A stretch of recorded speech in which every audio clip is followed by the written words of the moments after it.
오래전에 미국에 살 때 아주 황당한 일을 겪은 적이 있습니다. 간 지 얼마 안 됐을 때인데 누이가 주는 차를 하나 받아서 이제 몰고 다니다가 아파트 앞에 길가에다가 이제 밤에 주차를 해놓았는데 아침에 보니까 시동이 안 걸려요. 이상하다 하다가 마지막으로 이 앞에 후드를 열어봤더니 배터리가 없어요. 누가 그 배터리 통째로 빼가 버렸어요. 황당한 일이었습니다.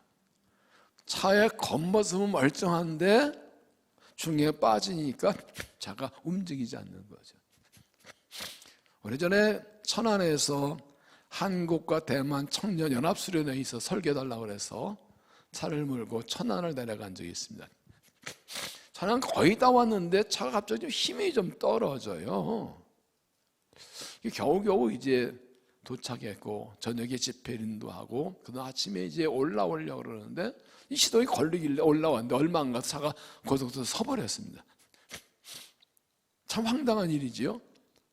그래서 이제 서비스한테 연락해서 와서 왔더니 이 배터리가 다 방전돼 버린 거예요. 배터리 오래돼서 수명이 떨어져 가지고 이게 안 돌아. 그래서 충전을 하고 올라와서 그 배터리를 다시 교체했던 일이 있습니다. 이 두 가지 얘기가 지금 배터리 얘기를 했는데 뭘 말합니까? 인생에서 중요한 한 가지가 빠지면 전체가 흔들린다는 것입니다. 신앙생활도 마찬가지입니다. 중요한 한 가지가 빠져 약해지면 전체가 흔들리고 아무것도 할 수 없습니다. 괜찮겠거니 방심하고 있다가 확인하지 않고도 중요한 순간에 결정 순간에 꼼짝 못하는 경우가 생긴다는 것입니다. 당연히 있는 줄 알고 있었는데 확인하면 없어져서 당황하는 경우가 생긴다는 것이죠. 사람들이 건강에 관심 많아서 건강에만 노력하죠. 운동도 하고 점심 먹고 요즘 유튜브 보면 그러니까 요즘 사람은 다 의사하고 다 전문가예요. 왜 그러십니까? 건강에 행복할 수 있게 살 수 있죠. 건강 이러면 다 아무것도 아니죠. 그런데 육신의 건강보다 더 중요한 것이 영혼의 건강입니다. 요한 1서 보면 요한 3서 2절에 사랑하는 자 내 영혼이 잘된 것 강건한 같이 범사가 잘되고 강건을 내가 원하노라. 요한 1서 요한 3서죠. 틀렸어요. 요한 3서 2절이죠. 내 영혼이 잘된 같이 범사가 잘되고 강건하다. 순서입니다. 영혼이 잘돼야 범사가 잘되고 강건하게 된다. 핵심은 범사가 잘 강건하게 되어야 핵심은 영혼이 잘되는 데 강조가 있습니다. 그러니 하나님의 사람들은 인간은 영혼이 잘 돼야 돼요. 믿음이 영혼이 건강해야 돼요. 영혼의 건강 잃어버리면 모든 것을 잃게 됩니다. 영혼이 건강하다는 것은 여러분 건강하다는 게 뭡니까? 힘이 있다는 거예요. 건강하면 힘이 있어요. 마찬가지로 영혼이 건강하다는 것은 영혼의 능력이 있다는 것입니다. 단순히 영혼이 건강한 것이 아니라 영적인 능력이 있어야 모든 것을 감당할 수가 있습니다. 여러분 뭘 하고 싶어도 건강이 안 따라주면 힘이 못하듯이 아무리 사명이 크고 비전이 크고 열정이 있어도 열정이 있어도 영적 능력 없으면 아무 소용없어요. 움직일 수가 없는데 힘이 안 나는데 충성하려 하고 믿음으로 살려 하고 헌신하려 해도 능력이 없으면 안 되는 거예요. 오늘 말씀은 그런 의미에서 우리의 문제가 무엇인지 어떻게 해결할 것인지를 보여줍니다. 1절 선자의 제자들이 엘리사에게 이르되 보소서 우리가 당신과 함께 거주하는 이곳이 우리에게는 좁으니 우리 요단으로 가서 거기서 각각 한 제목을 가져다 그곳에 우리를 가져올 처소를 세우다 하사니 엘리사에게 가라 하는지라. 엘리사의 선제학교에 학생들이 늘어났습니다. 그래서 그 기숙사가 좁아서 좀 큰 집을 지으려고 나무 제목을 이제 하러 가게 됩니다. 요단강 가에 있는 나무를 이제 벌목하러 간 겁니다. 그런데 문제가 생겼습니다. 4절은 우리가 요단에 이르러 나무를 베더니 한 사람이 나무를 벨 때 쇠도끼가 물에 떨어진지라. 나무를 도끼로 치다가 쇠도끼가 물에 빠졌대요. 이건 두 가지 가능성이 있는데, 하나는 도끼 전체가 빠졌을까, 도끼에서 쇠도끼날만 빠졌을까입니다. 도끼 뭔지 아시죠? 안 그려도 되죠? 도끼의 날과 도끼가 뭔지는 아시죠? 오늘 말씀 보면 뭐라 했어요? 쇠도끼가 빠졌다고 했어요. 이 말은 무엇입니까? 도끼 자루에 도끼 날을 껴놨는데, 참나, 서울대 미대를 지나갔었거든 내가. 이게 도끼, 상대적으로 도끼 날 이렇게 껴놨는데, 이게 나무를 찍다가 이 도끼 날이 훅 빠지고 도끼 자루만 남아요. 이렇게. 그래도 도끼인가요? 도끼는 도끼 날이 껴 있어야 도끼입니다. 그러면 도끼 날과 도끼 자루 중에 어떤 게 더 중요해요? 둘 중에 하나 있으면 뭐가 있어야 돼? 물론 둘 다 있어야 되지만 중요한 건 이거라고. 아무리 도끼 자루가 길고 튼튼하고 잘생겼어도 도끼 날이 없으면 이건 아무것도 아니에요. 이것을 왜 이렇게 설명을 드리는가 하면, 이 도끼가 무엇을 상징하느냐? 하나님 백성의 영적 능력을 가리킵니다. 도끼가 없으면, 도끼에 도끼날이 빠지면 도끼 자루 한번 뚫으면 나무를 찍을 수 없듯이, 그래서 아무리 멀쩡해도 영적 능력이 없으면 아무것도 할 수 없다고요. 그러므로 이 영적 능력을 회복해야 된다는 것입니다. 5절을 보시면 이렇게 말합니다. 한 사람이 나무를 벨 때 쇠도끼가 물에 떨어지니라. 그 다음 중에 하면 이 외치는 내 주의 이는 빌려온 것이다 하니. 더구나 그 도끼가 자기 게 아니라 빌려온 거예요. 여러분, 내 것과 남의 것의 차이는 뭐예요? 똑같은 물건인데 내가 쓰는 것과 남의 거 빌려온 거 차이는 뭐예요? 익숙함의 차이입니다. 이 연장이 내 거면 익숙해요. 그런데 빌려온 거 익숙하지 않아서 실수해서 떨어뜨리는 거예요.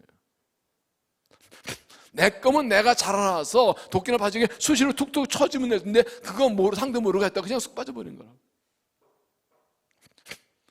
빌려온 도끼로는 제 일할 수 없듯이 남의 능력을 빌려서는 일할 수 없습니다. 영적 능력은 내 거여야 됩니다. 내가 능력이 있어야 됩니다. 우리 마누라가 기도를 많이 해서, 우리 엄마 아빠가 기도를 많이 해서 우리 엄마가 믿음이 좋아서, 아니 내가 믿음이 좋아요. 우리 목자가 기도를 많이 해줘서 내가 능력이 있어야 되죠.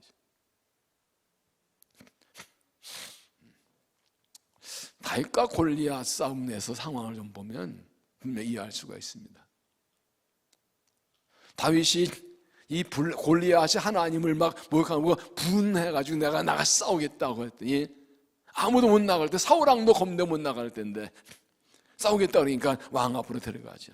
사울왕이 기특해가지고, 근데 다윗은 목동이니까 아무 장비가 없으니까 자기 갑옷을 줬어요. 왕의 갑옷을 주는 게 영광이죠. 세상에 누가 왕의 갑옷 아무나 입는 거 아니라고요. 주니까 입어봤는데 어때요? 불편해서 벗어버렸어요.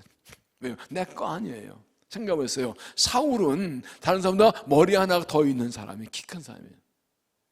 다윗은 10대 초중반의 어린 소년이에요. 그게 맞을 리가 없죠. 왕의 갑옷인 거 화려하고 잘 만들었고 튼튼하고, 그래서 쉽게 다시 아주 잘 만든 좋은 갑옷이지만 내게는 안 맞아요. 내 건 아니에요. 상상해보세요. 키가 큰 170, 80대 이런 왕에 있는 갑옷을 10대 어린 소년이 입었다고 생각해보세요. 저는 이거 상상하면 참 재밌어요. 투구를 쓰니까 여기까지 내려와. 안 보여 눈이.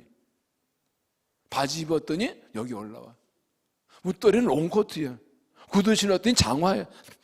칼을 들었는데 내 키보다 더 커. 싸우겠어 이거? 내 거 아니라고요. 내 능력, 빌려온 능력 아니고. 여러분, 이 말씀이 얼마나 실감이 나시고 느껴지십니까? 영적 능력이 나는 충만하다. 세상 점점 악해지고 있고요. 주님께서 멀지 않아 그러니 점점 전 세계가 하나님 없다는 쪽으로 자꾸 문화가 사상이 가고 있고, 교회 공격하고 비난하고 복음을 방해하는 소리 점점 강해지고 있습니다. 지난 화요일 노회 목사 임직식 때 권면에도 권면을 했는데 제가 마지막에 그랬어요. 하나님의 일하심을 기대하라고. 하나님 일하고 계신다고. 뭐 코로나 때문에 뭐 교회가 약해져 그런 소리, 하나님이 일하고 계신다고. 하나님 일하심을 기대하라고. 여러분을 통해 일하실 거라고. 부흥을 기대하라. 부흥을 일하시라고. 근데 쓰임받을 영적 능력이 내게 있어야죠. 준비가 되어 있어야죠. 그래서 준비된 만큼 쓰라고, 준비된 사람 쓰임받는다고 제가 강력하게 좀 도전을 했어요. 세상이 악하고 강할수록 더 충분한 영적 능력이 있어야죠. 내가 강하면 상대가 강한 거 문제가, 내가 더 강하면 돼요. 세상이 악하고 강하면 내가 영적이 충만하면 된 거예요. 영적 능력을 받으면 돼야 되는 거예요. 그런데 오늘 모습은 어떻습니까? 오늘 우리의 모습, 한국의 모습은 어떻습니까? 오늘 그 모습은 쇠도끼 들고 나가 나무를 치려 하는데 그 도끼에 내가 훌렁 빠져버리고 도끼 잡으면 들고 덜렁거리는 그런 모습은 아닌가요? 영적이 충분한 거예요. 영적이 잃어버리지는 않았나요? 말씀드린 대로 사명감이 충만하고 비전이 확실하고 열정이 충만해도 능력 없으면 아무것도 아니라고. 오늘날 우리의 모습이 이 도끼나리에 빠져버린 상태처럼 영적이 잃어버리는 사람이 얼마나 많은지 모릅니다. 오늘 두 가지를 말씀드리는데, 하나는 왜 영적 능력을 잃어버리는가, 또 하나는 어떻게 다 회복할까, 두 가지를 말씀드리려 합니다. 먼저 왜 영적을 잃어버리는가, 왜 도끼는 왜 빠져나가는가. 이유가 몇 가지인데, 첫째는 주님과의 관계가 약해져서. 도끼를 써보시는 알지만은 아무리 잘 박아놔도 계속 너무 이 앞에 이 도끼가 무겁기 때문에 쑥 낀 것이 헐렁거립니다. 그래도 좀 빠져버리는, 수시로 쳐주고 또 박아주고 확인을 해야 돼요. 그래서 도끼 날과 자루가 꽉 껴 있어야 돼요. 이게 빠졌다는, 헐렁했다는 것이죠. 마찬가지로 주님과의 관계가 밀착되는 관계가 돼야 돼요. 주가 나와 완전 밀접한 관계가 돼야 돼요. 이 주님과의 관계가 멀어지거나 헐렁 끊어지면 능력도 나타나지 않게 됐어요. 전선이 이렇게 연결되는데 이것이 들렀다 이러면 그 전기가 안 통하거든요. 핵심이 무엇입니까? 주님과 나와의 관계입니다.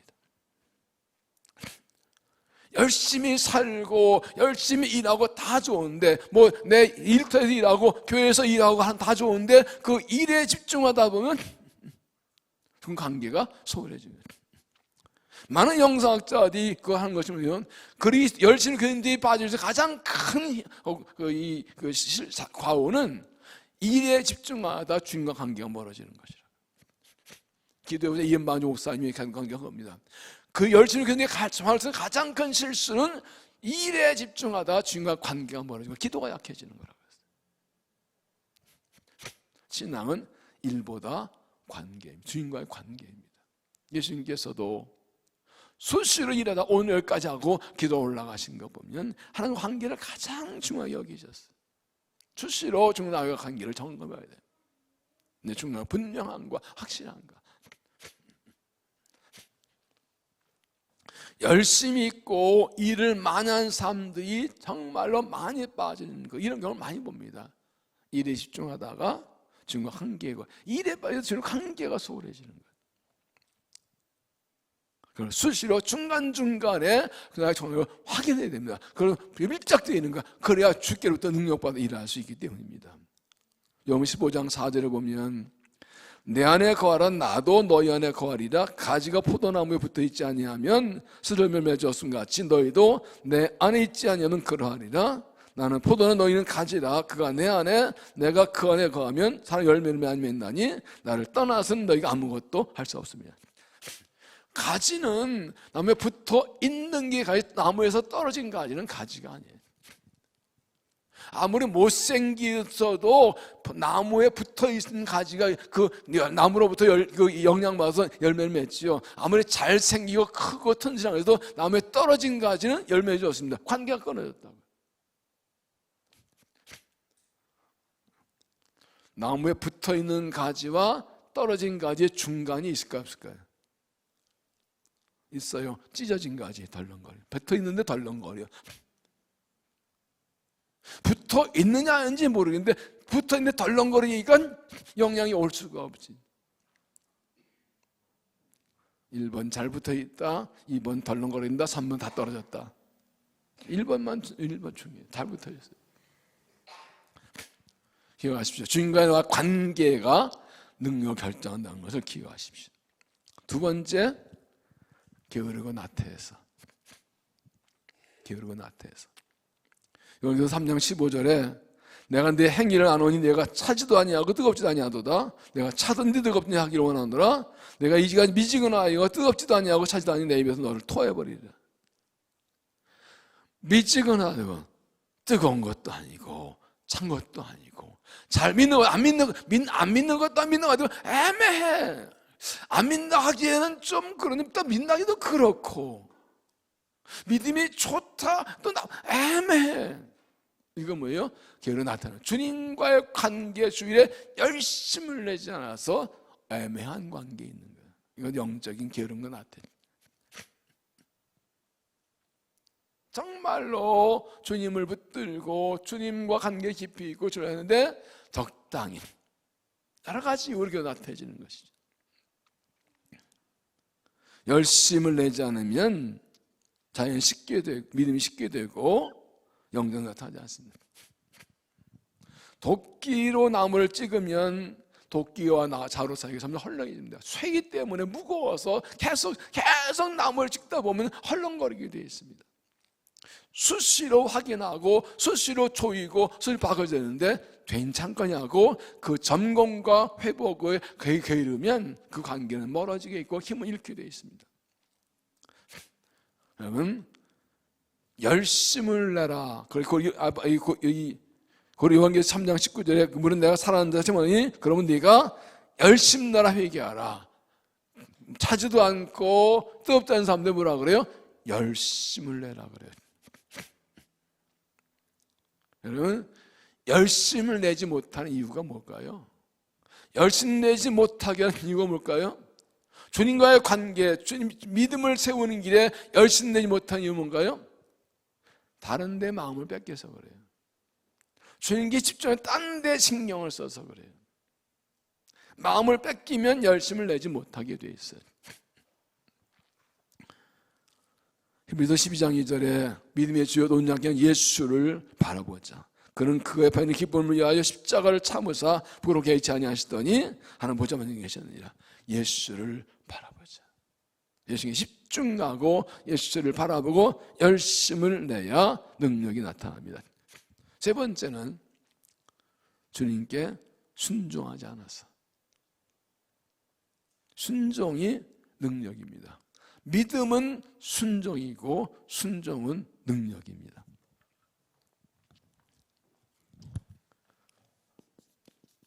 믿음은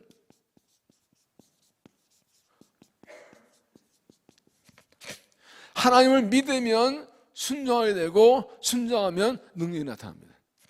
이건 성경의 아주 기본의 공식입니다. 거꾸로 말하면 순종하지 않은 건 믿지 않은 것이고 믿는다 해도 순종하지 않으면 아무것도 나타나지 않는다. 그 능력은 어디서 나타난다고요? 순종인데 순종의 기본은 믿음이라고 해요. 성경에 나오는 모든 하나님의 역사는 100% 순종으로 완성됩니다. 하나님께서 일하셔서 사람에게 믿음을 요구하시고 이렇게 하라고 명령하시고 그 명령에 순종할 때 하나님 역사가 나타납니다. 가나 혼인잔치에서도 예수님께서 예수 어머니 마리아 예수님께 이 집에 포도주가 떨어졌다면 뭐라 그래요? 하인들에게 무엇을 말씀하신지 그대로 하라. 어느 신학자는 예수님의 어머니 마리아가 가장 위대한 설교자래요. 한 문장으로 끝내버렸어요. 그대로 하라. 끝. 이보다 더 확실한 설교가 어디 있어요? 뭘 길게 한마디면 되지. 핵심이지 뭐. 그 하인들은 이해되지도 않고 믿어지 않지만 그 말씀대로 하라는 대로 했어요. 그랬더니 기적이 나타났어요.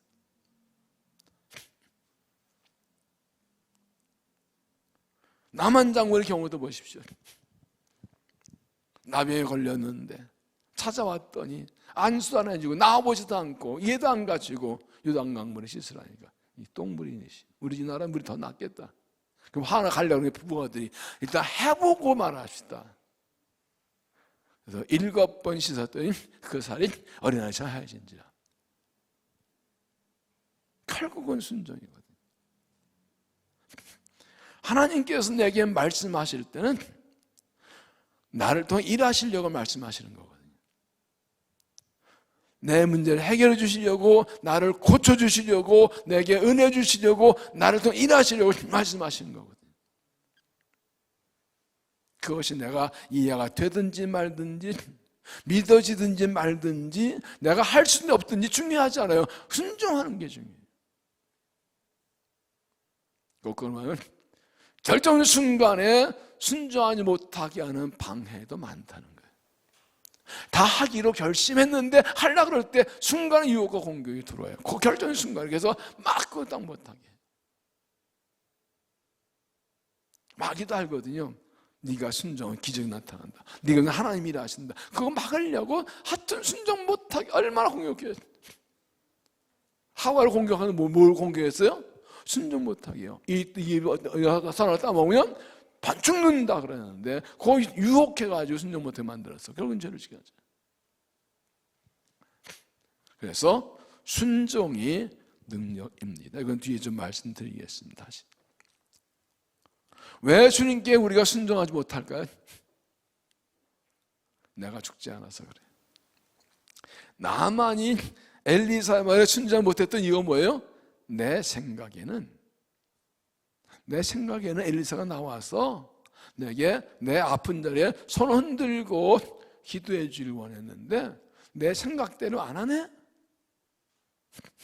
여러분, 의사한테 가는데 의사가 나 병을 고쳐주는데 내 생각대로 해주나요? 의사 생각대로 해주나요?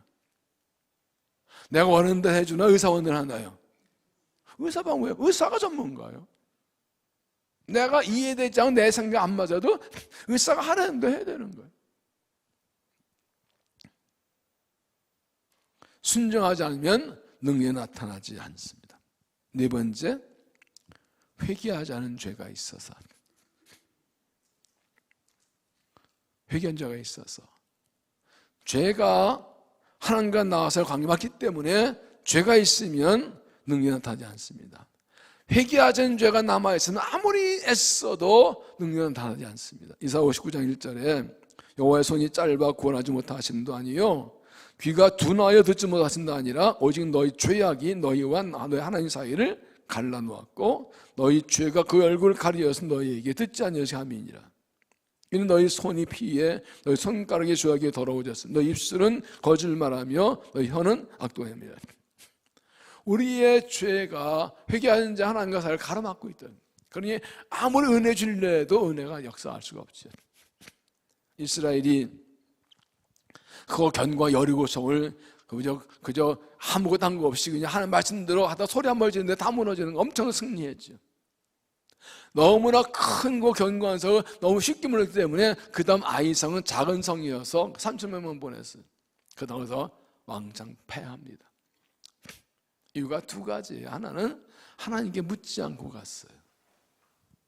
여기서 하나님이 명령하셨는데 하나님께 묻지 않고 자기 생각대로 했어요. 더 중요한 게 뭐였습니까? 아간의 죄 때문이었죠. 여리고성은 가나안의 첫 번 성이니 천열매들이 이 첫 번 성의 승리는 내 것이다. 여리고서 못 절거 가지마 다 내게 바쳐라. 이미 바침받으였다. 내 거라고 선언하셨는데 아간이 욕심부려서 몇 개를 훔쳤다가 그 아간 한 사죄 때문에 이스라엘 전체가 패배하게 되죠. 악안을 찾아내고 죄를 찾아내고 그를 벌하고 전부 해결한 후에야 아이성 정복하죠. 죄가 있으면 별거 문제도 크게 넘어집니다. 죄 문제를 해결해야 영등력하고 승리했다는 것을 보여주는 것입니다. 자, 그러면 어떻게, 두 번째로 어떻게 영등력을 회복할까? 어떻게 다시 회복할까? 첫째, 주님과 동행하라. 주님과 동행하라. 3절을 보세요. 그 하나가 이르되 청하건대 당신도 종로 함께 하소서 하니 엘리사가 이르되 내가 가리라 하고 드디어 그들과 함께 가냐. 엘리사의 세자가 선생님 우리 집주인 나무 배가 아픈다. 가라 그랬더니 같이 가시죠. 알아서 같이 갈게. 이것이 이 도끼를 잃어버렸다가 찾을 수 있는 첫 번째 비결이었습니다. 엘리사가 현재 같이 있었다고요. 만약에 엘리사는 여기 집에 있고 자기가 갔으면 이거 빠졌을 때 어떻게 해결할 거예요? 방법이 없어요. 그런데 웬일인지 이 제자가 선생님 같이 가시죠 하고 같이 가서 현장에 같이 있었다고요. 주님과 매일 매순간 동행하는 것이 굉장히 중요한 거예요.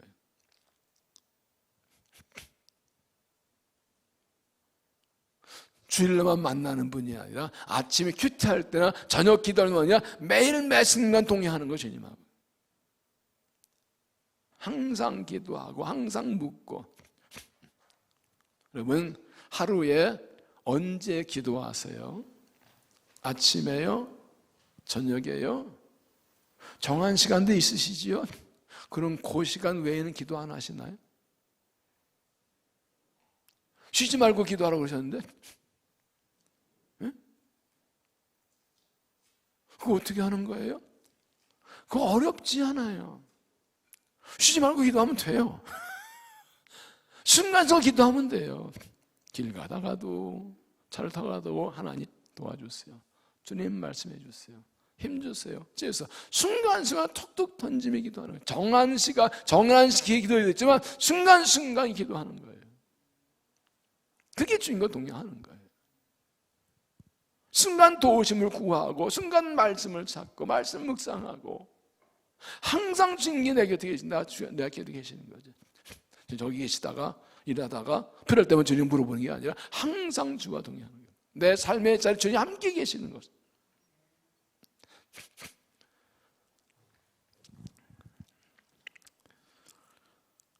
예수의 제자들도 배를 타고 가다가 풍랑을 만났는데 예수님께서 그 배에 타고 계셨잖아요. 그래서 예수님 주무시니까 안 깨우고 질게 하려고 안 되니까 주님 하고 두렸더니 일어나서 금방 풍랑을 멈춰주시잖아요. 지금 함께 있던 게 중요한 거예요. 역대하 16장 9절을 보면 여호와의 눈은 온 땅을 누르 감찰하사 전심으로 자기의 계획에 향하는 자를 위하여 능력을 베푸시나니. 하나님께서 능력 중 누구예요? 전심으로 하나님께 향하는 자들을 위해서 능력 주신다. 하나님께서 그런 사람들을 찾으신대요. 누가 전심으로 나를 향하고 있나 그 사람을 찾고 온다 살피고 계신다. 이 말은 무슨 말입니까? 하나님 백성님 많이 있지만 모두가 다 전심 하나님 향하는 게 아니라는 거예요. 정말 전심으로 자기에게 향하는 자를 위해서 능력을 베푸시나요? 내가 전심으로 주를 찾고 전심으로 주를 향하고 전심으로 주님과 함께 가기 원하면 주께서 나를 하나님 우리를 위해서 능력을 베풀어 주신다고요. 이 말씀을 꼭 묵상하십시오. 전심으로 자기 향하는 자를 감찰 찾고 계세요. 매일 매 순간 한 순간 한 놓치지 않고 항상 전심으로 하나님을 향해 있는 마음이 향해 있는 사람, 주님과 동행한 그 사람에게 능력을 주신다. 주님과 관계를 회복하십시오. 주님과 친밀한 관계를 보시고 매일 동행하십시오. 한순간 주님을 잊고 놓지 마십시오. 지금 관계를 밀접하게 주와 동행해서 순간 주의 도우심 받고 영적 능력 회복해서 승리하는 믿음이 되시기를 바랍니다. 두 번째는 나의 능력 없음을 인정하라. 내 능력 없음을 인정하라. 5절 한 사람이 나무를 벨 때에 쇠두께가 물에 떨어진지라 이 외치르되 아 내 주여 이는 빌려온 것이니이다.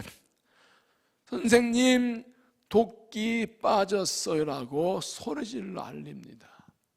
내가 손에 든 도끼는 날이 빠진 상태라고 능력 잃어버린 현실이라고 자기 현실을 그대로 고백하고 알리고 인정한 것입니다. 도끼 날이 빠졌는데 안 빠진 척 돌아서 안 보게 도끼는 자루만 그런다고 나무 빼지는 거 아니에요. 도끼 날이 잃어버린 게 창피해가지고 안 잃어버린 저 이렇게 당겨가지고 숨어가지고 이른다고 나무가 패지는 거 아니에요. 인정, 문제를 인정, 현실 인정해야 해결받을 수가 있어요. 안 아무 척 해봐야 소용없어요. 아픈 걸 인정해야 치료받을 수가 있어요. 제가 아까 한 얘기죠. 어떤 청년이 목욕탕에 갔는데 70 넘은 노인네가 뭐래서 할아버지는 등 밀어드리고 괜찮아 밀어서 등을 밀어드렸어. 좀 이따 할아버지가 나도 네 등 밀어줄게. 괜찮아요 뭐야 할아버지. 하도 그래 밀으려고 했더니 되게 센 거야. 쫙 당기네. 아프냐? 안 아파요. 한 번 더 당기네. 아프냐? 안 아파요. 또 세 번째 하거든. 아프냐? 안 아프지? 피 나는데? 아프다 그래야 피 안 나지. 우리가 신앙생활 하면서 내가 믿음이 없고 능력 없고 연약한 것을 감추려고 그럴 때가 많아요. 믿음 좋은 척, 괜찮은 척, 능력 있는 척 맨날 패배하고 살면서도 그러나 다른 걸로 주님 앞에서는 내보여야 돼요. 주님 앞에서는 다 우리 아버지잖아요. 하나님 앞에서는 다 오픈해야 돼. 다 보여드려야 돼. 의사 앞에 가서 옷 다 벗어야지. 의사 앞에서 창피하다고 이러고 있으면 이 아픈데 봐야지. 의사 가면 누워보세요로 누르잖아. 아픈데도 안 아프다. 그럼 병원 왜 왔냐고. 어디 아프니 아버를 누르면 아프다 그랬는데 창피하다고. 그럼 집에 가야지 왜 오냐고.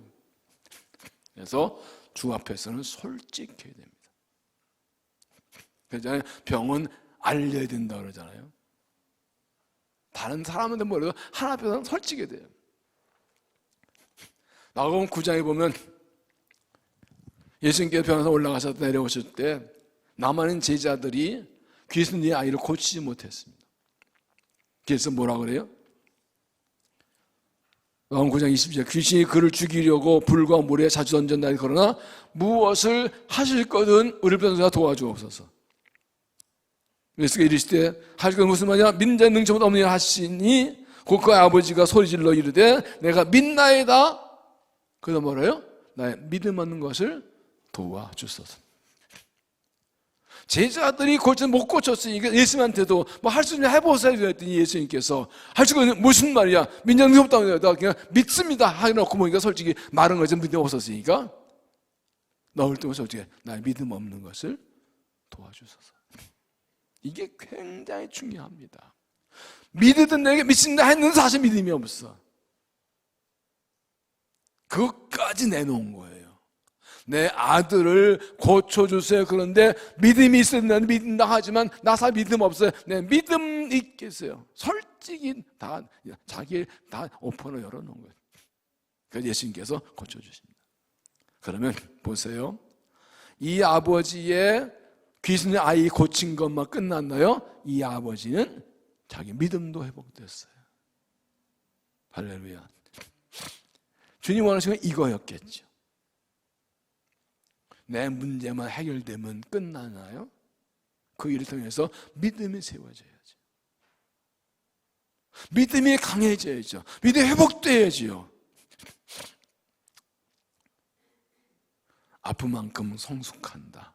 아프면서 큰다 이런 얘기 하잖아요. 애들 길러면 아시잖아요. 신앙도 그래요.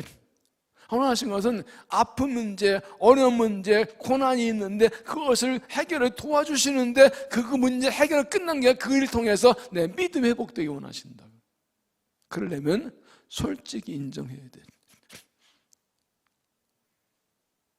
적어도 하나님 앞에서는, 앞에 나와서 기도할 때는 다 내놔야 돼요. 인정해야 돼요. 그래야 하나님의 일하심을 받아들일 수가 있어요. 의사 앞에 자기 병을 내놓자는 의사 치료를 받지 않아요. 솔직히 내 믿음 없음의 약함을 고백하고 인정한 하나님이 일하시는 것입니다. 내가 믿음 없음을, 영적 능력을 잃어버렸음을 솔직하게 고백하고 인정해서 하나님께서 회복하시는 은혜를 입으시기를 바랍니다. 세 번째, 주님께 기도하라. 주님께 기도하라. 5절, 한 사람이 나무를 벨 때에 새도끼가 물에 떨어진지라 이에 외쳐 이르되 아 내 주여 이는 빌려온 것이니이다. 그는 도끼가 떨어지자마자 바로 내 주여라고 엘리사를 부릅니다. 도끼 빠졌네, 어떡할래? 이 빠져 여자 친구, 형님, 선배님 아니라 내 주여 하고 바로 엘리사에게 외칩니다. 이게 뭘 말합니까? 기도를 말하는 거예요. 문제 생길 때, 능력 잃어버렸을 때 바로 하나님께 기도하라는 거예요. 하나님, 내가 능력 잃어버렸어요. 문제가 생겼는데 내가 힘이 없어서 바로 기도하라는 거예요. 기도가 회복의 지름길이고 기도가 회복의 유일한 길입니다. 평생을 믿고 목회해 보니 결국 결론은 기도더라고요. 결론은 기도더라고요. 결국은 기도에서 결판이 납니다. 다른 말로 하면 하나님께서는 우리가 어려움과 환난과 고난을 이기게 하실 때 기도하게 하시고 기도의 응답으로 은혜를 주세요. 그 과정에서 나를 기도의 사람 되게 하세요. 기도가 주님과 교통하는 것이거든요. 기도가 믿음이거든요.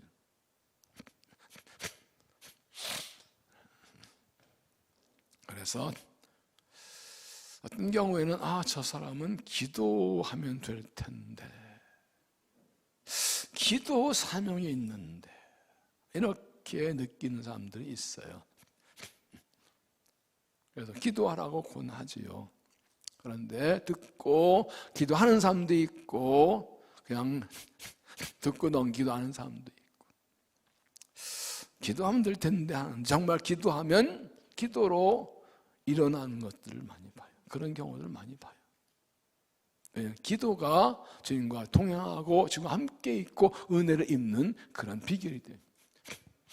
예수님께서 별한산 내려오셔서 귀신을 고치신 시절에 묻지요.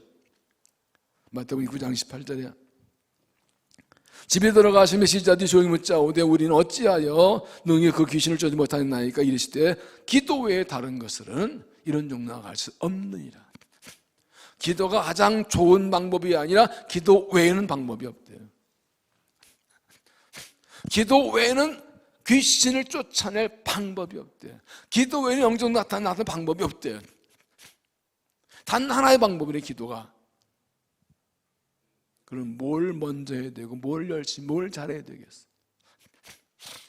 피곤하지 않으면 시간 나면 하는 기도가 아니라 피곤해서도 시간 내서 잠을 못 자도 힘들어 이 가장 먼저 하고 가장 잘 할 일이 기도라는 거지.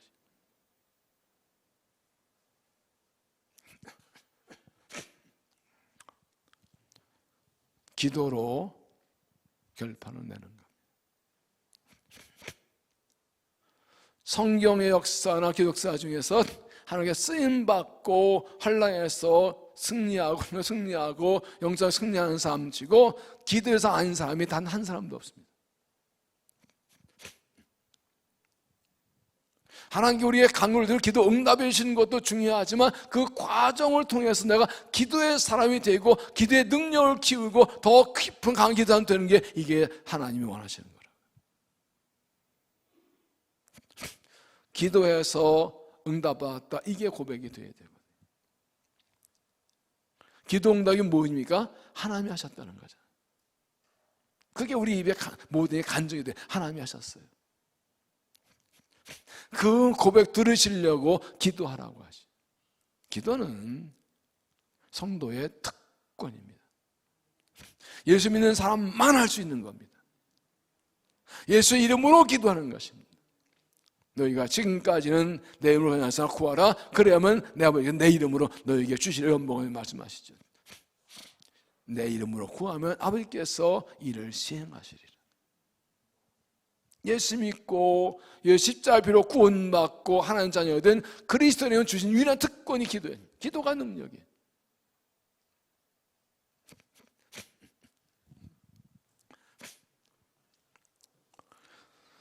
기도를 회복하셔야 됩니다. 기도 생활을 회복해야 됩니다. 하루에 10분, 20분 기도했다가 아니라 단 5분을 기도해요. 정말 하나님께 매달려서 간절히 구하고 온 마음 다해 구하는 그런 기도. 기도에는 특별히 의도적으로 시간 노력을 투자해야 됩니다. 조금 전 말했던 뉴턴은 그런 얘기했습니다. 모든 개혁자들이 다 기도의 사람들이다. 로마 천주교의 그 잘못된 관행과 잘못된 형식주의와 성경에 맞지 않은 교회들과 맞서 싸워 교회를 세워나갈 때 기도하지 않고 영적 삶을 싸울 수가 없었다고요. 모든 개혁자들이 기도의 사람들이었다고요. 우선 유명한 말이 있죠. 기도할 때 제가 자주 인용하죠. 난 하루에 2시간 기도하는데 오늘 할 일 많아서 1시간 더 기도해야 되겠다. 기도의 양도 중요해요. 아마 기도의 시간은 그것도 중요해요. 내가 살기 위해, 은혜 받기 위해, 승리하기 위해서 기도의 시간을 내야 돼. 다른 걸 줄이고. 그렇게 하다 보면 바쁠 때 짧은 시간 기도 액기스를 할 수가 있어요. 평소에 기도에 시간을 투자할 수 있어야 돼. 예수님 말씀하셔서 기도 외에는 다른 길이 없습니다. 너희 능력을 이루기 위해서 주님께 부르짖어 기도하여서 영광을 회복하고 승리한 믿음이 되시길 바랍니다. 네 번째, 원인과 이유를 찾으라. 원인과 이유를 찾으라. 6절, 하나님 사람이 이르되 어디 빠졌냐 하며 그것을 보이는지라. 엘리사가 찾아와서 어디 빠졌는데라고 물었더니 여기요 그랬어요. 정확히 빠진 위치를 알려주었고 엘리사가 그 위에 나뭇가지를 던지자 하나님께서 떠오르게 하십니다. 어디냐고 물어보세요. 어디서 빠졌니? 라고 물어봤어요. 여기라고 알려줬어요. 내 영적을 잘못 잃어버린 이유가 무엇인지 원인을 찾았는데 아까 4가지 말씀드렸죠. 중관계가 약해져서 게으르고 나태해서 회개전쟁이 있어서 이렇게 4가지 말씀드렸죠. 순종하지 않아서 어떤 게 원인인지를 찾아내야 된다. 요한계시록 2장 4절에 보면 그러나 너를 책망할 것이 있나니 너의 처음 사랑을 잃어버렸느니라. 그러므로 어디서 떨어진지를 생각하고 어디서 떨어진지를 생각하고 이 에베소 교회가 처음 사랑과 처음 사랑을 잃어버렸다는데 어디서 떨어졌는지 생각해 보라고 했어요. 내가 믿음이 떨어지고 사랑이 약해지고 영적이 약해진 게 이유가 뭔지를 생각해 보라고 합니다. 원인 없는 결과가 없지요. 반드시 원인가 있습니다.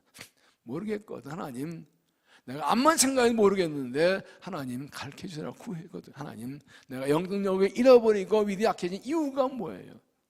난 모르고 있던 이유가 나옵니다. 깨닫게 해달라고 구하셔야 됩니다. 언제 어디서 무엇 때문에 잃어버렸는지 그것을 확실히 찾아내고 깨달아야, 그래야 회복할 수 있습니다. 생각해내고 찾아내고 모르겠으면 알게 달라고 구하셔야 됩니다. 5번째, 죄를 회개하라. 여기서 2장 5절 그럼 어디서든지 생각하고 회개하여 처음에 가자. 보십시오. 처음 어디서 떨어진지를 생각하고 회개하라고 하는 얘기는 죄 때문에 처음 사랑을 잃어버렸다는 것이죠. 죄가 있어서 잃어버린 거. 그러므로 그 죄를 찾아내서 회개할 때 처음 행위가 회복된다, 능력이 회복된다는 걸 말합니다. 저수지에서 물이 쾅쾅쾅쾅 흘러나오는데, 이 송수가 늘어나오는데 우리 입에 들어오는 스토브 안에 거기에 막혀 있으면 물이 안 나와요. 은혜가 주어진데 받는 내게 하나님 관계 막혀 있으면 물이, 은혜가 올 수 없죠. 그게 죄라고요. 화장실마다 둘러뻥 하나씩 다 있죠. 둘러뻥 해야지 통한다니까. 회개하지 않은 죄 때문에 하나님이 막히고 능력이 더 막힙니다.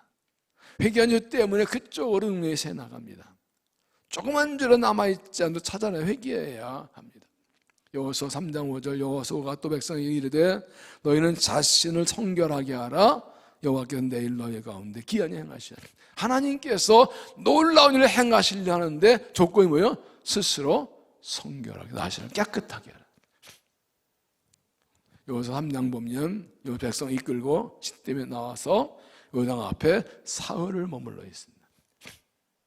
그전에 이 앞에 1장 보면 여호수아가 하나님 말씀에서 사흘 후에 그 강을 건널 거라고 하나님 선포하게 하십니다. 사흘의 준비 기간이 있어요. 그래서 사흘 먹을 양식을 준비합니다. 가나안 땅 들어가면 또 거기다가 먹을 거니까. 그런데 그거 가지고 한 말이, 첫 번째가 내일 너희 놀라운 일 행할 것이다, 요단 갈라 주실 것인데, 그 하나님의 능력을 경험하려면, 기적을 보려면 스스로 성결하게 하라. 지금 우리 하나님의 은혜가 필요한 때지요. 요단강에 막혀 있고 이걸 갈라 주셔야 되겠는데, 하나님이 하신다고 약속하셨는데 조건은 나한테 있다고.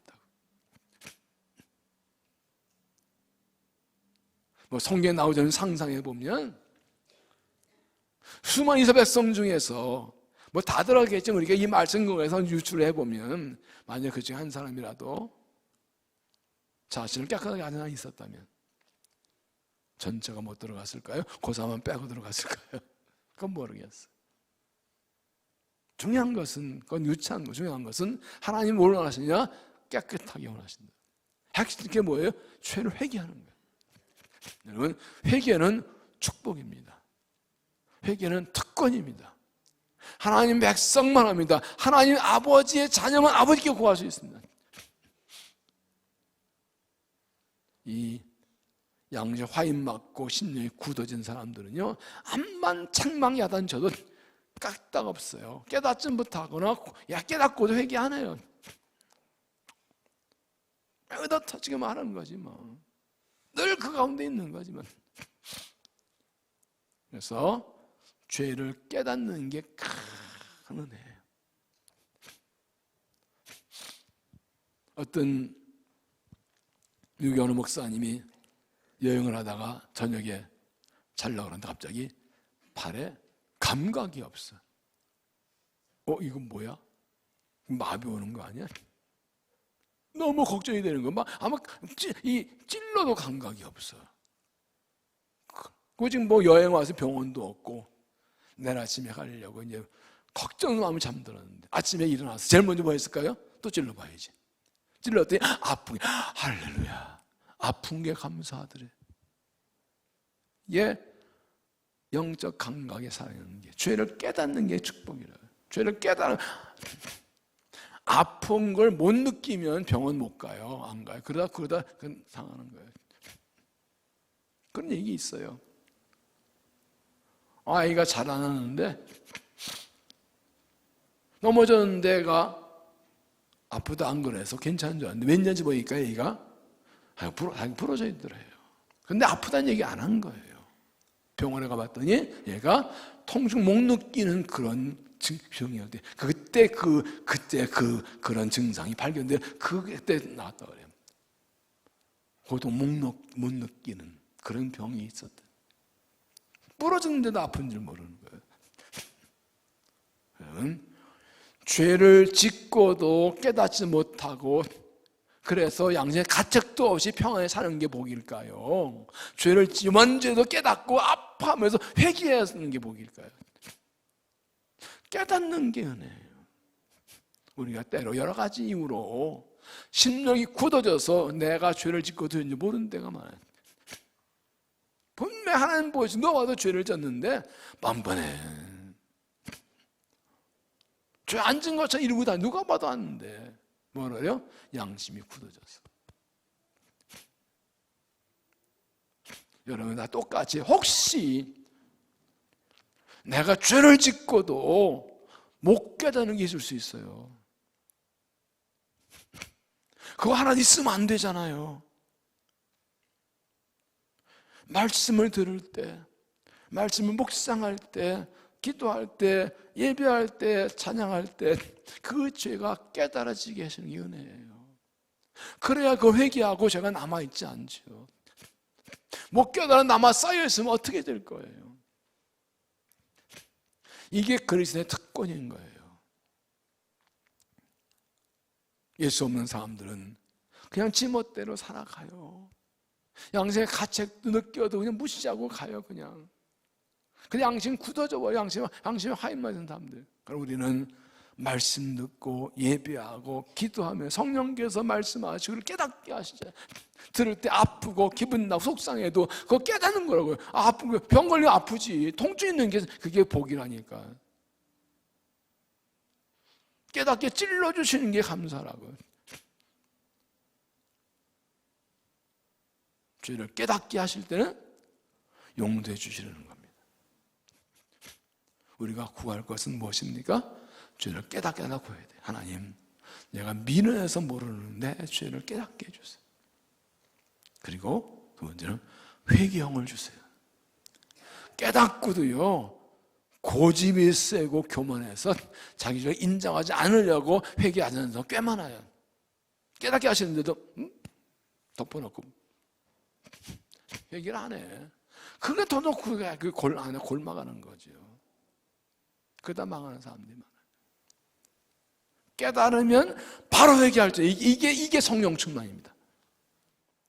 죄를 잘 깨닫는 게 성령 충만이고 깨달을 때 바로 회개할 줄 아는 이게 성령 충만입니다. 그러면 죄를 이기고 나가잖아요. 죄 문제 해결하고 가잖아요. 이게 그리스도의 특권, 이게 세상과 다른 거예요. 그래서 그리스도인들이 죄를 깨닫고 회개 용서받고 의름 가지고 나가면서 나도 이기셔야 되고 세상도 새롭게 하는 거죠. 자기 죄 문제 해결하는 사람은 어떻게 세상을 고치고 살리겠어요? 자기 죄 문제 해결하는 사람은 어떻게 악한 세상을 변화시키겠어요?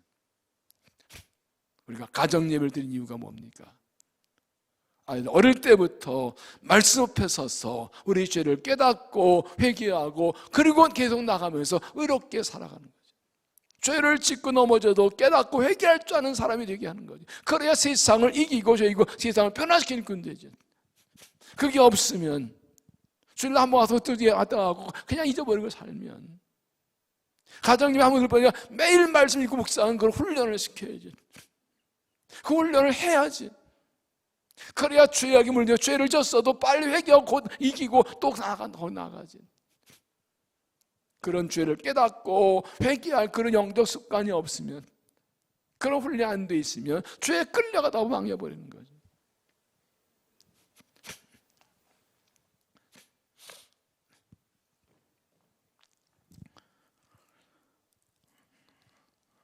어느 마라톤 선수가 있었는데 어렵게 해서 우승을 했어요.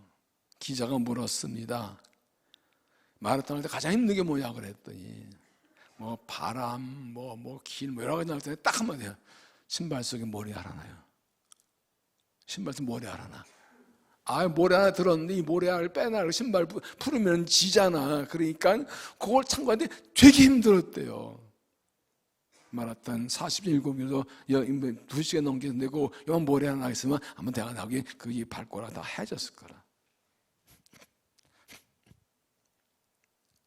사격할 때 또 양궁할 때 출발할 때 요만큼의 차이가 저쪽 가서는 큰 차이가 납니다. 어떤 사람이 나치판을 들고 배 타고 항해하는데 분명히 항해도를 보고 해도를 보고 나치판 따라갔는데 딴 데로 갔어요. 보니까 나치판이 요만 떨어져 있었어요. 그러냐? 나침반이 풀었다가 나사가 헐렁해서 칼을 들어서 그였는데 칼끝이 요만큼 부러진 게 거기 들어가는데 그 자석이니까 그 요만한 칼끝 때문에 나침반이 요만큼 움직여진 게 나가 저쪽 간 거예요. 회개하는 작은 죄 하나가 인생을 망치게 만든다. 엉뚱한 데 가게 만든다. 그거 해결하고 가야 제대로 바라는 방향으로 갈 수가 있다. 오늘날 시대가 너무 악해져서 죄를 죄로 여기지 않는 일이 너무 많아요. 남다 그러니 괜찮다고, 너무 양심 같이 가지지 말라고. 아니, 하나님은 아니에요. 그런 말이 있죠. 모래알이나 바위돌이나 물에 가라앉기는 마찬가지다. 큰 죄나 작은 죄나 똑같다는 겁니다. 큰 죄나 작은 죄나 침범받는 거 똑같다는 거죠. 그런 말도 있죠. 아무리 작은 죄도 회개하지 않아도 되는 죄는 없고, 아무리 큰 죄도 하나 용서하지 못할 죄는 없다. 아무리 작은 죄도 이 정도는 괜찮겠지, 그건 없다는 겁니다. 작은 죄는 다 심판받는다. 그러나 아무리 큰 죄도 용서 못할 죄는 없다고. 회개만 하면 다 용서해 주신다고. 할렐루야. 믿습니까? 이건 특권이에요. 십자가, 이건 특권이에요. 이건 축복이에요. 회개는요. 이미 주께서 우리 죄를 십자가에 지시고 죽으셔서 죄를 용서해 주시고, 앞으로도 예수 이름으로 우리가 연약해 넘을 때, 죄를 지을 때 예수 회개하면 십자가를 쓰는 약속해 주셨어요. 용서의 약속을 주셨어요. 그래도 마음대로 죄 지으면 되는 것이 아니라 우리가 믿음을 살고 주를 다했다가 연약해 넘어지 실수하고 잘못했을 때 주님 앞에 아픔만 회개하면 다 용서해 주신다. 그러나 회개하지 않고 있으면 그것 때문에 영적 능력은 사라져가는 것이죠. 모든 죄를 회개하고 용서받고 영적 능력이 회복되어서 승리하는 믿음이 되시기를 바랍니다. 마지막 6번째로 주님께 순종하라. 주님께 순종하라. 6절, 엘리사가 나뭇가지를 깨어 물에 던져 쇠도끼를 떠오르게 하고 그러되 너는 그것을 집으라 하니 그 사람이 손을 내밀어 그것을 집으니라. 엘리사가 어디 빠지나 물어보고 물이 거기에 나무가 던지니까 하나님께서 그 쇠덩어리에 떠오르게 하십니다. 근데 집으라 그랬어요. 집어야 내 거 되는 거죠. 마지막에 결정적인 순간은 순종으로 되는 거죠. 하나님이 떠오르셔서 내가 집지 않으면 내 것이 아니죠. 은혜, 내가 순종하지 않으면 그건 내 것이 아니죠. 내가 순종할 때 은혜가 내 것이 된 거죠. 그래서 하나님의 기적의 모든 마무리는 결국 순종입니다. 간호전체에서도 오병이어 사건에서도 남의 나병에서도 다 마지막에 다 순종. 하나님의 역사는 내 순종으로 완성됩니다. 하나님은 나의 순종 통해서 일하십니다. 하나님께 순종할 때 잃어버린 능력이 회복이 됩니다. 주님께 순종하려면 내가 죽어야 됩니다. 내 자아가 죽어야 순종할 수 있죠. 내 생각, 고집, 편견, 감정, 욕심, 경험, 의지, 상식, 지식 다 버려야 됩니다. 여기에 많이 묶여 있지요. 오래 살고 오래 믿었으니까 경험도 많고 상 많고 내 욕심도 있고 감정도 있고 소원도 있고. 그런데 더 중요한 거 이것입니다. 나는 이미 죽었습니다. 나는 죽었습니다. 내 옛사람은, 내 자아는 예수님 십자가에서 죽었습니다. 로마서 6장 3절, 무릇 그리스도 예수와 합하여 세례를 받은 우리는 그의 죽으심과 합하여 세례를 받은 줄 알지 못하느냐. 그러므로 우리가 그의 죽으심과 합하여 세례를 받음으로 그 관계 장사되었나니. 가로되 2장 20절, 그런 내가 그리스도와 함께 못 보면 이제 그런 이제는 내가 사는 것이 아니요 오직 내 안에 계신 그리스도 하시는 것이다. 예수가 예수 믿을 때 예수 사람이 못 보면 죽었습니다. 그리고 주의 부활과 함께 새 사람으로 살아났습니다. 근데 뭐가 문제예요? 아직 우리 구원이 완성이 안 됐어요.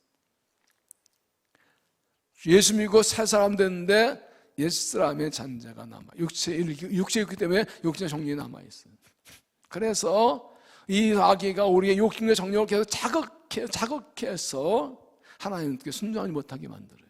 자꾸 나를 살려내. 자꾸 난 죽었는데,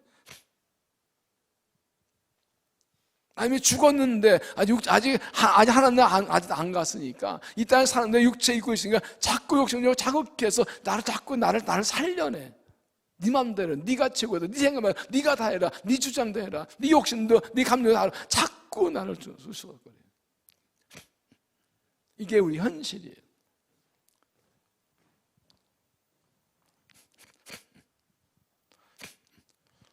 어떤 남자가 갑자기 심정지로 쓰러졌어요.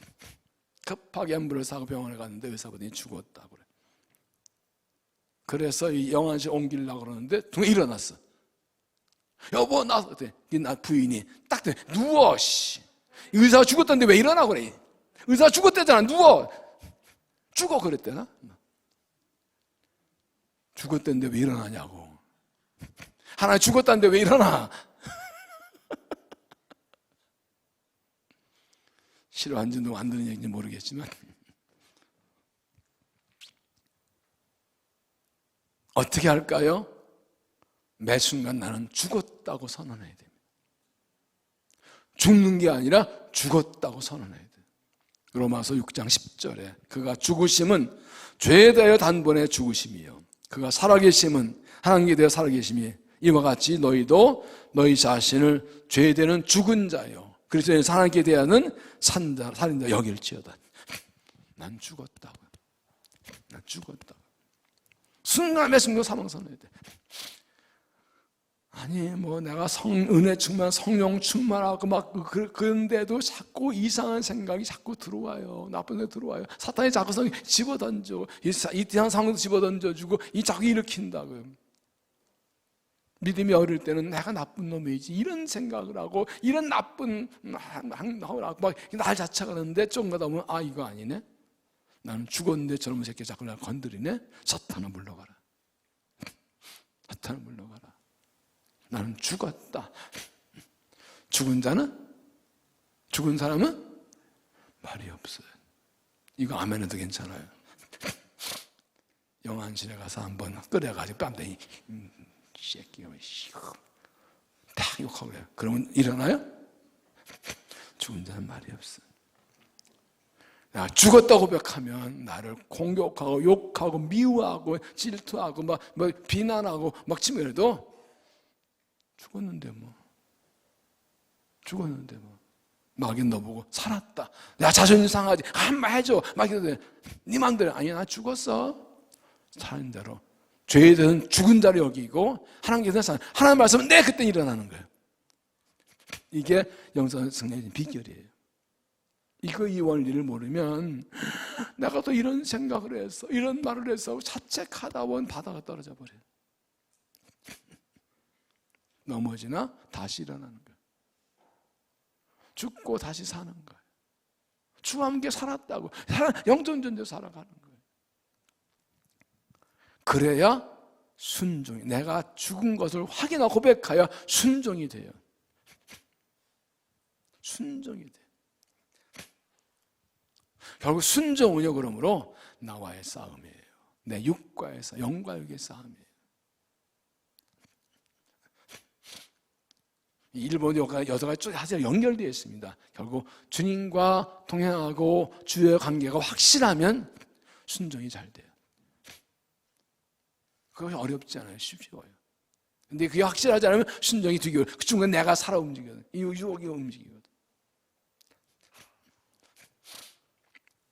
순종해보면 되게 좋아요. 순종해보면 되게 좋아요. 못 알았나 보다. 순종해보면 되게 좋아요. 주께 순종했다는 자체가 내게 영적인 만족, 기쁨이 있고요. 내 순종도 주가 일하시 경험하니까 거기에 감사, 기쁨이 있고요. 순종도에 하나님 일하시는 것 경험할 때 순종 주신 축복이 있어요. 그건 순종해 본 사람만 알아. 하나님께 불순종하고 주의 순종하던 옛사람이 뭐 죽었고 부활의 주님과 함께 세상 살았음을 고백하고 죄를 이기고 주께 순종해서 영역 회복하고 승리하는 믿음이 되시기를 바랍니다. 어떤 축구 선수가 이 발재가는 좋은데 체력이 약해가지고 전반전 뛰면 이제 그러니까 계속 후보에 항상 후보에 주전이 못 되는 거예요. 90분은 뛰어줘야 되거든요, 축구 선수가. 진짜 이 실력은 엄청나요. 저도 뭉찬을 가끔 보는데 그 골 때 보니까 발전전 체력이 떨어지면 안 쓰더라고. 박지성 심장이 2개라고 그러잖아요. 그래 오늘날 자기 부인도 아내도 당신 체력이 저질이네. 그래 뭐 되겠어? 그러면 자존상이 이게 안 되겠어 봐가지고 막 체력을 막 기르기 시작했대. 그래서 체력이 붙으니까 이제 뛸 수 있어 오래 뛸 수 있으니까 이 스킬도 먹혀서 결국 주전이 됐다는 건 얘기가 있어요. 영적 능력 똑같지요. 처음엔 똑같은 거 오래 가보면 알아요. 오래 뛰어보면 이제 그 바닥이 나는 거예요. 이 영적 능력이 부족하면 마음은 뻔한데 몸이 안 주니까 짜증이 나요. 일하다가 힘들면 짜증 나잖아요. 여러분도 똑같아요. 정말 주님을 일하려고 그러는데 영적 능력이 부족하면 이게 안 되니까 영적 짜증이 나는 거예요. 그래서 봉사하면서 짜증낸 사람들은 딱 한 가지예요. 영적 능력이 딸려서 그런 거예요. 불쌍히 여기 좀 기도 좀 해줘요. 이렇게 보는 관점이 좀 달라져야 된다고요. 여러분 삼손을 보세요. 태어날 때만 나신으로 태어났지요. 하나님의 은혜로 하나님 임하시면 엄청난 능력이 나타나서 블레셋을 이기지요. 어느 날 여인의 욕에 넘어가서 이 혐의 비밀을 알려서 머리 7알 까기 힘다 빠져버렸습니다. 그래서 왔다 그런데 일어났는데 안 되는 거예요. 이제는 이런데 힘든 거예요. 그냥 잡혀가서 눈 뽑히고 연장을 돌리고 짐승같이 놀림 당하잖아요. 머리 깎인 삼손. 하나님의 사람 맞아요. 그런데 머리가 힘을 잃었다. 그러니까 하나님의 사람이 영적을 잃어버리니까 완전 놀림감 되는 거예요.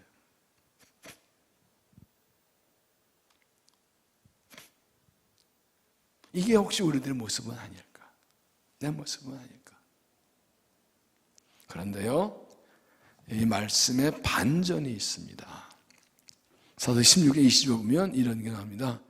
그의 머리털이 밀린 후에 다시 자라기 시작하니라. 굳이 성경 기자가 요 구절을 왜 기록해 놨을까요? 회복을 암시하는 거예요. 머리 밀렸어요. 다시 자라. 하나님께서 회복시키시다는 거예요. 그럼 마지막에 하나님 한 번만 힘을 더 주셔서 이 원수를 각교에 싸고 하나님 기도했고 힘을 써서 이 신의 기도문을 들여서 3,000명을 죽여서 원수를 갚지. 물론 삼손이 실수도 많이 했지만 이 부분이 참 하나님께 구하면 영성을 잃어버리고 넘어졌지만 구하면 다시 자라게 하듯이 은혜를 주신다는 걸 보여주죠.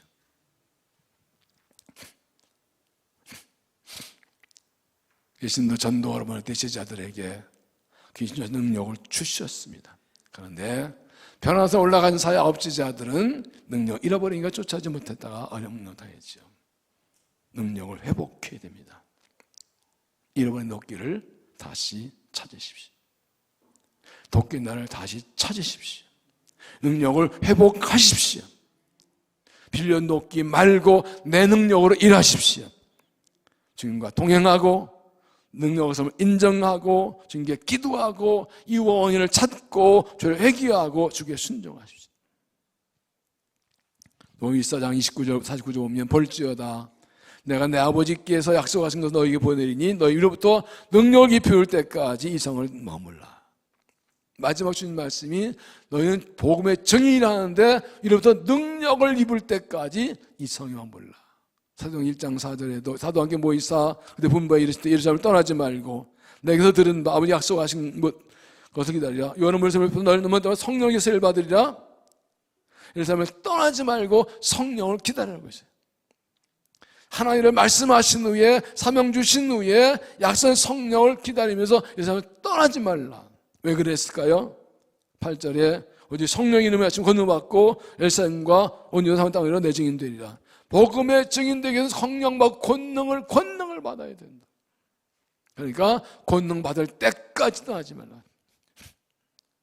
일어나서 열정되어도 권능 없으면 소용없다고요. 능력 없으면 3년 감당 못한다고요. 핵심이 뭡니까? 떠나지 말라. 떠나지 말라. 은혜 주실 때까지 이 자리를 떠나지 말라. 지난 2월에 미국 켄터키 에즈베리 대학 채플에서 큰 부흥이 났다는 말씀드렸죠. 전 세계적으로 난리가 났었습니다. 엄청난 몰려들고, 그런데 그 부흥에 보면 아주 단순해요. 평소에 설교하던 목사님이 한 30분 정도 설교하고 사람들에게 하나님의 사랑을 느낄 때까지 떠나지 말고 기도하라고. 그러고 갔어요. 그 몇 명 중에 몇십 명, 2, 3명 모여서 그 말 듣고 2, 30명이 그냥 남아 기도하다가 은혜를 받은 거예요. 물론 그 뒤에는 몇 년부터 하나님 성령 인도하신 따라 이 에즈베리 대학의 부흥을 위해서 기도한 분들이 있었습니다. 그런데 결정적으로 하나님의 사랑을 느낄 때까지, 그 사랑받을 때까지, 그 사랑을 입힐 때까지 떠나지 말라 한마디에 순종한 사람들, 그 20, 30명 때문에 부흥이 일어났어요. 예수님 말씀하시죠? 위로 능력 입힐 때까지 이성에 머물라. 성령 받을 때까지 예루살렘 떠나지 말라. 은혜 받는데 내가 있을 자를 지키고 있는 게 얼마나 중요한지 여러분의 도끼 다시 찾읍시다. 이런 능력 회복합시다. 지금은 영적 능력이 필요할 때예요. 약속하십니다. 구하면 주십니다. 회복시켜 주십니다. 나뭇가지를 던져서 떠는 거죠. 다시 회복시켜 주십니다.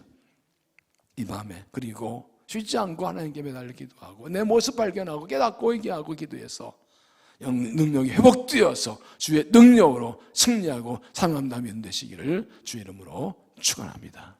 기도하겠습니다.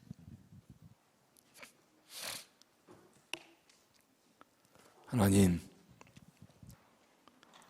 나무를 찍으러 갔다가 도끼를 잃어버린 황당한 경우처럼 주를 위해 살고 믿음으로 살기 원하나 능력을 잃어버린 것이 우리의 모습임을 고백합니다.